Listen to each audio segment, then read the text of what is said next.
Okay, good morning everyone. I actually had my hand up to the Nokia one there, and I'm here to talk about BlackBerry. Quick explanation, Nokia, £10 phone for personal use, BlackBerry for work. So that aside, what I'm essentially going to talk about is the organisation I work for and what we've been doing with BlackBerry for 6 years or something, since the time when BlackBerries had monochrome screens. You were really posh if you had one that had a phone on it, and if you did, you had to plug a headset in to make it work. So we've been in BlackBerry for quite a while. I don't know the exact date. So who we are? We're a private company owned by Glasgow City Council. Terribly confusing, but it's basically all to do with the fact that the council is skint and they moved us out. So our 9,000 staff is actually, I think, now about 8,000 staff, as you can probably relate to with the news headlines. And what we do is we provide home care is one of our biggest areas. We've got about 3,000 staff in home care alone. And essentially what they're doing, for anyone who's not familiar with this area at all, is they ground homes, generally the elderly, and they deliver care. They help people make their dinner, they get them out of bed, they make them a cup of tea, they do their washing, all that sort of thing, typically for the elderly. We also do facilities management, so that ranges from things like janitorial services in schools, close cleaning in council homes, and all sorts of things like that. We've got a huge big training centre. We predominantly train our own staff. We've got about 8, I think it is, big state-of-the-art training rooms, doing health and safety training, first aid training, moving and handling training. And we've also got customers, I think Alister is now one of our customers who send their staff along for health and safety training and things like that. So that's quite a big arm of what we do. And a little bit at the bottom, IT is where I fit into it all. And essentially our IT, unlike many public sector organisations, is predominantly in-house. So we have got about 12 software developers, and we've got about 8 infrastructure guys who do frontline support and build servers and things like that. You can hold this, that's good. I thought it was stuck. So BlackBerry, I mentioned at the start we've been in and around BlackBerry for quite a while. We started off, our head of IT and our managing director got a BlackBerry. They'd probably been somewhere like Heathrow or something like that, saw some people with BlackBerries and decided they wanted one. We've now got a couple of iPads, by the way, in the same way. So we do get these kind of technologies coming in, and that's essentially where it kicked off quite a while ago. We had a few more of the senior managers cottoned on to the idea and quite fancied one, and I think that's probably what you're seeing in iPhone now. A lot of organisations, the MD wants an iPhone, and that's how iPhone ends up getting put into an organisation. I can talk about the pros and cons of iPhone versus BlackBerry. Basically, iPhone isn't as secure, but I can go on and on about that, which I'll try not to bore you with. What was interesting, though, I think, about what we did is from that point on, it did kind of filter through various managers and things like that, and it was a little bit of a status symbol and that sort of thing. But what we did, which was probably quite unique, was we put it straight out to operational staff. So just to give you a bit of a feel for it, we've got 300 home care coordinators round about the streets of Glasgow. And one of the first things we've done was give them BlackBerries, because it was all about communicating with our staff who aren't sitting in the office, who don't have a computer, who can't log in from VPN on their laptop. So it was all about how we can engage with those people. And essentially what we've done in the first instance was we set up 3 email inboxes within the office. One was staff absence, so if they had to report a member of their team was absent, they could report that to the HR department. One was they couldn't get access to the person's home that they were going to visit, and some of the ones that you can't remember. And what that done was that meant the back office people were managing an email inbox rather than managing loads and loads of phone calls and people trying to get through and all the rest of it. So it was quite successful quite quickly.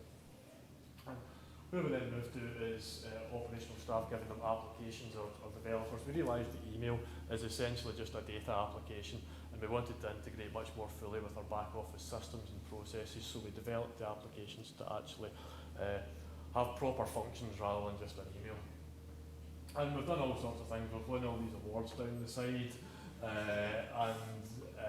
we're actually BlackBerry Alliance partners as well. We joined up with them. So I'm going to take you through a little bit of a case study of the application we called eRouter, essentially because it routes jobs to the appropriate staff. The quote here isn't from anyone famous or anything like that. It's from Joanne in our software development team, but I think it does sum it up quite nicely. It gives every bit of information about every client that they might ever visit. In other words, they've got the full database of client information in their pocket, hence the security, hence why BlackBerry. That's why we went down the BlackBerry route. Just a quick bit aside, I'll not be too elusive about this. The BlackBerry infrastructure is a closed network. Other devices like iPhones and Android and everything essentially go out over the internet. There's all sorts of encryption tools and all the rest of it, but for government security standards, that's why BlackBerry is CESG approved and the others aren't at this time. But what we do is we give them their personal details, give them care plan details. Care plan is, for example, this is Mrs. Smith, and Mrs. Smith needs to get a cup of tea made for her in the morning, she needs to get the shopping done and all these sorts of things. Okay, so these were the drivers beyond push email. 3,000 staff, 300 coordinators, 50 managers, big number, 70,000 carers a week. So the way that was being managed was there was a team in the office who received work requests, if you like, generally from social work or the NHS.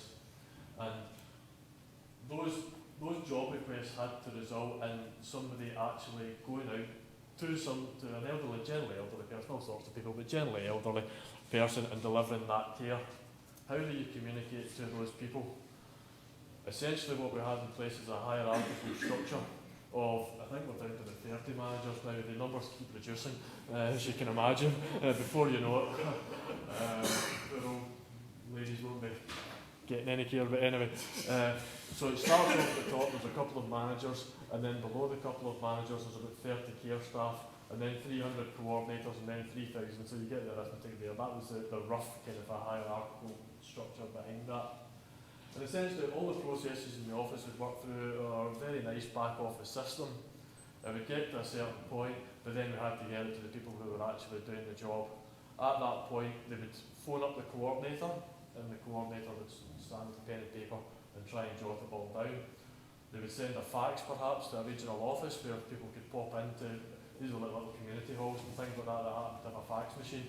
They would pop in there, they would pick up their fax, they would have their information. So it was very, very time consuming and laborious. So essentially what we've done to this stage is we've routed that information directly to coordinators' BlackBerries. We are currently trialling routing this information to home carers. The problem is paying for 3,000 data tariffs is a difficult business case to make. How does that all stack up? And we're going to try it at the moment anyway, along with a few other things we're trialling too. The day-to-day issues, the day-to-day issues is an important and time-consuming area for our staff.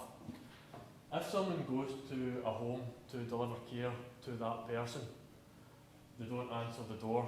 Well, you've all read the headlines over the years, council leaves person dead for a week and all this sort of thing. So there's processes and everything in place to make sure that these sort of things don't happen.